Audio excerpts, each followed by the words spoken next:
Yo, what is good, YouTube? It is your boy LancyVee, and welcome back to another Wonderlands video. All right, boys, it is Thursday. You know what that means? A new hotfix. And also, today is the 21st. You also know what that means. They dropped the first DLC for Tiny Tina's Wonderlands. I have not yet played it. I am going to be playing it later on today on stream. But I'm kind of excited about this. So it was a huge patch that they pushed out. I think it was like 4+ gigs on the Epic Game Store here on PC.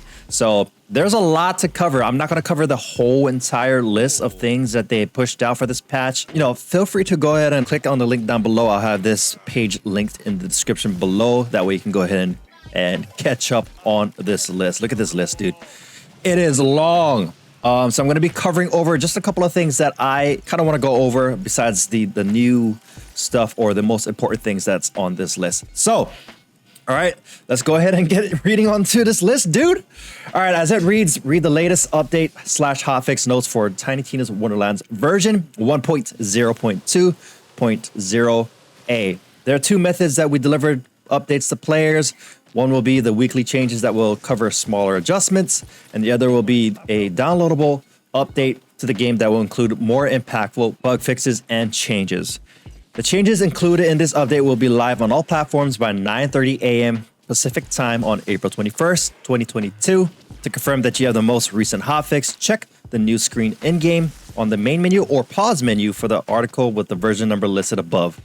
If you don't see the article in the news section after the update is live, or if you see the previous number, please exit the game and relaunch. Please submit bug reports and feedback to support.2k.com. This downloadable update will include support for the first content drop from the Season Pass and various bug fixes and performance improvements. Vesper is awaiting the audience of the Fate Makers. Find her in the Dreamville Overlook. Overlook. That's my echo. Oh, never mind. JK, let's move on. In addition to the support, some changes have been made that we wanted to give special mention to based on feedback from the community. Lucky dice are now tracked per profile instead of per character. Yo, they are listening to the community, boys. Let's go. Yo, so we don't have to go ahead and search for those lucky dice per character whenever you start a new character. It'll be saved on your profile. That is sick. Players will need to load and save their Fate Maker to apply the progression to their profile if created before this update. Fate Makers can now rename their pets and character at quick change stations. I just don't understand why this was not a thing when the game launched, but it's okay. It's okay. Chaos tiers can now go up to level 35. I've grinded out a couple of levels already. And yeah, bro, the grind is real. The grind is definitely real. Primordial gear will now appear starting at Chaos tier 35. So what that means is we're gonna have to farm for more stuff. Yay. Love that. Enemy waves in the Chaos Chambers Endless Dungeon have been allowed to start sooner to give Fate Makers more targets at once. Yo, wait, so does that mean that they increased the volume of enemies? Question mark? I don't know, we'll see.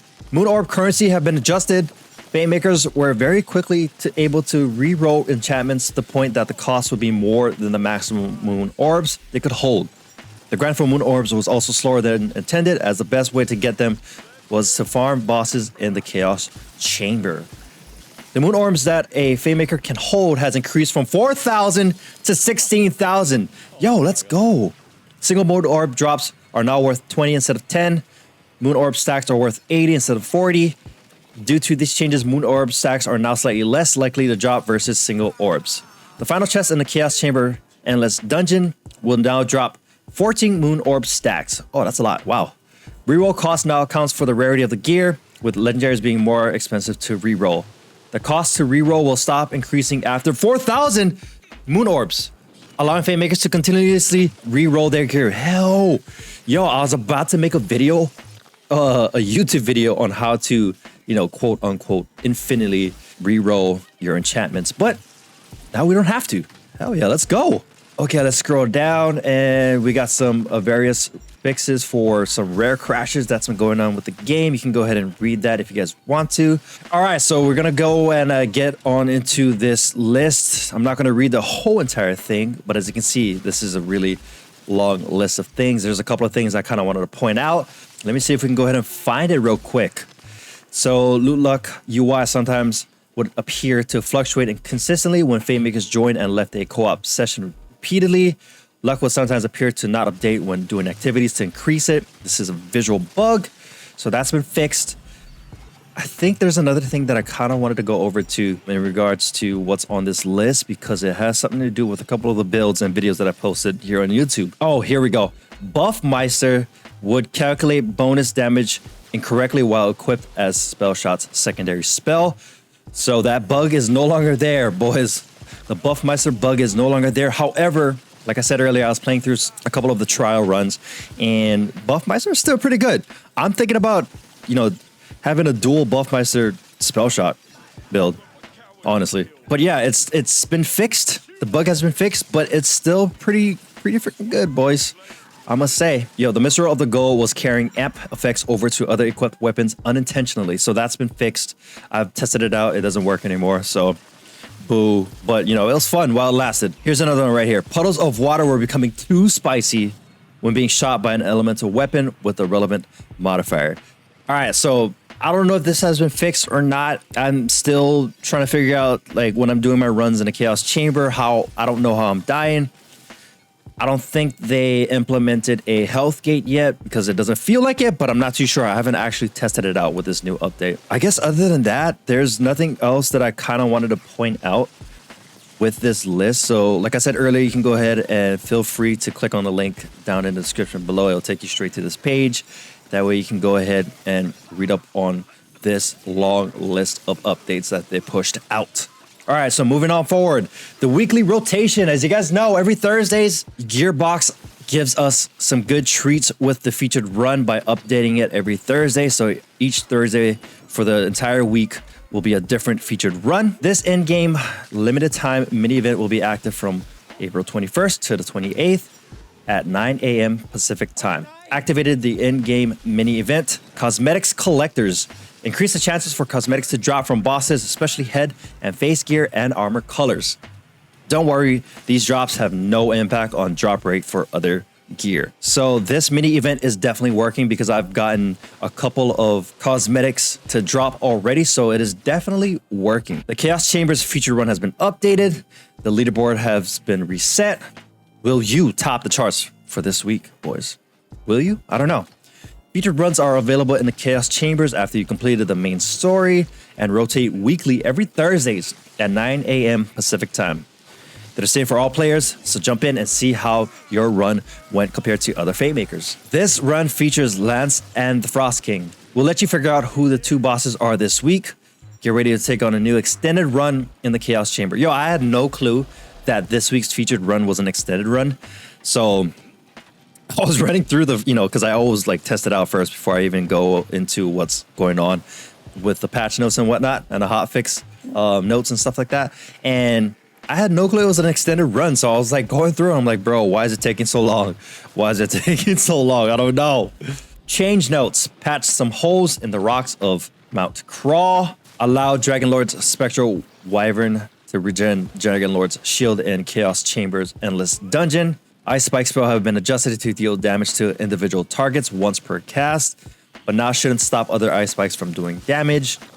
Fix an issue where Zomboss minions sometimes weren't showing up for the fight. Yeah, they wouldn't spawn in. Class adjustments. Berserker. Increased Dreadwind's damage as it scales with higher levels by 20%. Address a UI concern with the Dreadmeal melee frequency appearing incorrectly on the heads-up display. Clawbringer. Increase the damage radius of Cleansing Flames melee damage. Remove the cooldown on the Storm Smite skill. Increase Storm Smite's damage at its scales with higher levels by 50%. Improve targeting for Storm Smite. Remove Storm Smite's delay between the puddle and the lightning bolt spawning. So wait, does that mean that the Clawbringer has got a buff this week?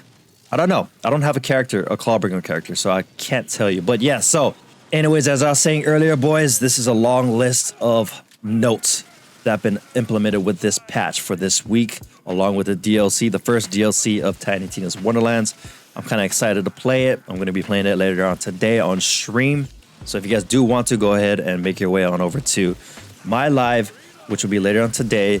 If you're not already, go ahead and sub to your boy here on YouTube. Make sure to like this video. It definitely helps out your boy more than you know. Also turn on that notification bell to get notified on when I do post new content and go live here on YouTube. Also follow me on TikTok and Twitter. Both are at LancyVee.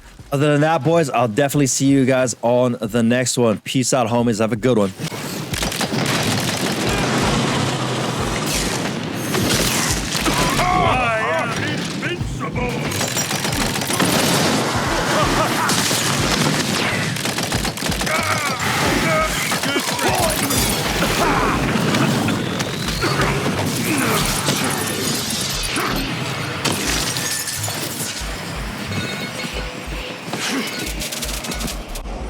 Ooh.